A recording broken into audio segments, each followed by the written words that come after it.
इसलिए इस विपर्य से, इन आध्यात्मिक चिंतनों से अपने को बचाने की चेष्टा करनी चाहिए। दृष्ट्वा तदा हनुमंतम प्रांजलिम पुरतस्थितम कृतकार्यम निराकांक्षम ज्ञानापेक्षम महामतिम। अब हनुमान जी की केवल अपेक्षा है तो केवल ज्ञान की है, वो तो रहनी चाहिए। और ज्ञानी नाम अग्रगण्यम, ये गोस्वामी तुलसीदास जी ने कहा भी, आप सबको याद भी वो श्लोक। तो ज्ञानियों में अग्रगण्य इसीलिए है कि उनकी सारी अपेक्षा अंततो गत्वा हनुमान जी की भगवान के साथ एकाकार होने में। वो बड़ा प्रचलित श्लोक आप मंच पर विराजमान सभी विद्वानों से कई बार सुन चुके होंगे। इतना सारा कार्य हो जाने के बाद ये बड़ी विचित्र बात है कि हमारा आपका जब कभी मिलन होता है तो हम एक दूसरे का परिचय प्राप्त करते हैं। एक व्यक्ति कहता है मैं व्यापारी हूं, दूसरा कहता है मैं प्राध्यापक हूं, तीसरा कहता है मैं सन्यासी हूं। और परिचय पहले होता है, उसके बाद परिचय के द्वारा धीरे धीरे यदि एक दूसरे के कार्य में कोई सहायक हो तो उसकी सहायता ली जाती है। ये बड़ी विचित्र बात हुई। सब कुछ हो जाने के बाद अयोध्या में बड़ी शांति से बैठे हुए हैं। एक दिन भगवान ने कहा, अरे हनुमान जी आपका परिचय तो दीजिए। बोले महाराज बड़े हो बुद्धिमान, सब कामकाज करा लिया, अब मेरा परिचय पूछ रहे हो। कभी कभी स्वामी और सेवक का विनोद भी तो होता है, बड़ा आनंद आता है उसमें। उन्होंने कहा मैंने तो अपने परिचय के संबंध में कभी सोचा ही नहीं, अब मेरे नाथ आप ही पूछ रहे हो तो आपके प्रश्न का उत्तर तो देना पड़ेगा। तो बोला कौन सा परिचय दूं, ये भी बड़ी कठिन बात। मेरे तो 3 परिचय हैं।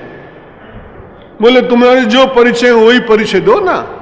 तो उन्होंने कहा हमारा देह दृष्टया तो दासो हम, जब मैं देह में रहकर कार्य करता हूं तब तो मैं आपका सेवक होता हूं। देह दृष्टया तु दासो हम और जीव दृष्टया त्वदंशकः, और जब जीव के भाव में होता हूं तब मैं आपका अंश होता हूं। जब मैं सेवक होता हूं तो आपका दास होता हूं, देह में होता हूं तो आपका दास होता हूं। जब जीव भाव में होता हूं तब मैं आपका अंश होता हूं। और बोला महाराज तीसरा परिचय में बुरा मत मानना, तो बोलूं नहीं तो चुप रहो। भगवान ने कहा अरे मैंने तेरा परिचय पूछा, चुप रहने की क्या बात है, बोल तो सही। तो हनुमान जी ने कहा महाराज बुरा मत मानना, जब मैं कभी आत्मा की दृष्टि से देखता हूं तो हनुमान और राम कहीं अलग दिखते नहीं, राम में हनुमान और हनुमान में राम दिखाई देते। देह दृष्टया तु दासोहम जीव दृष्टया त्वदंशकः आत्मदृष्टया त्वमेवाहम इति मे निश्चिता मतिः। ये मेरा निश्चय है, इस निश्चय से मैं कभी हटता नहीं हूं।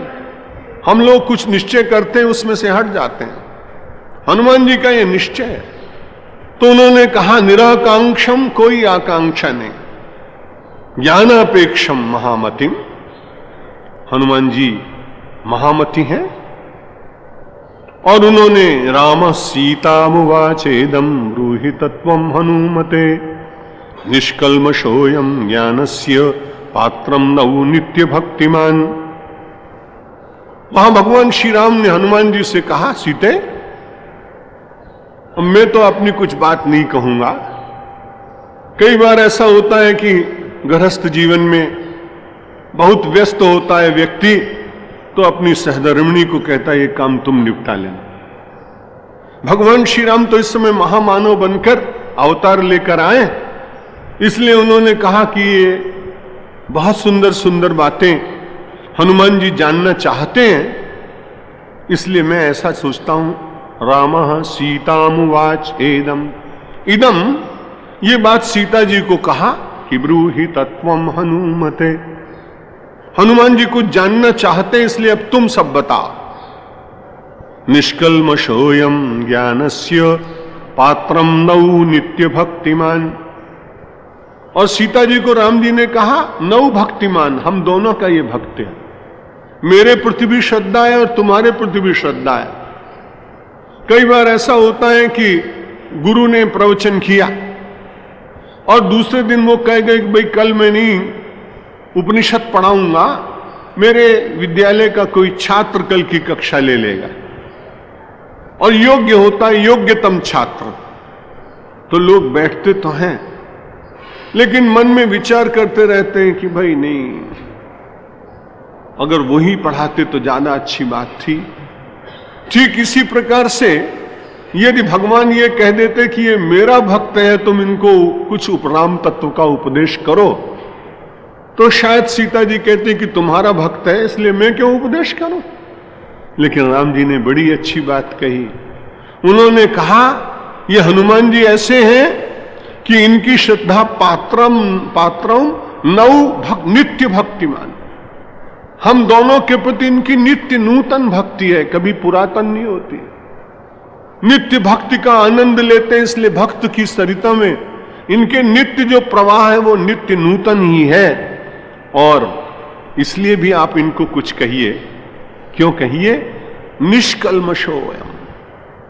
हनुमान जी में कहीं कल्मश नहीं, और जब कल्मश रहित होता है तो जीव भगवान को बहुत प्रिय लगता है। निर्मल जनमन सो मोहि पावा, मोहि कपट छल छिद्र न भावा।